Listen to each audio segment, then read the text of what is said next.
subscribe. Please don't go without subscribing to this channel, and don't forget to turn on the notification bell so that each time I upload a new video you don't miss out anything.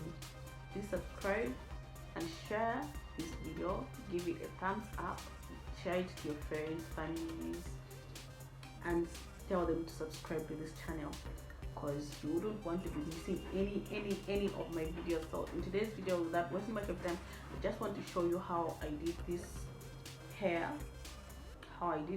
using braiding hair.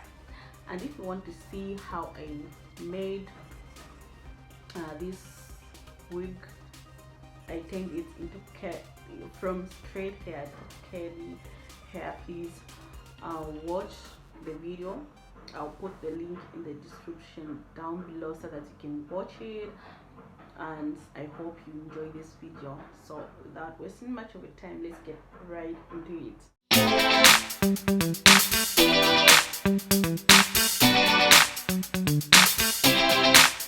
it.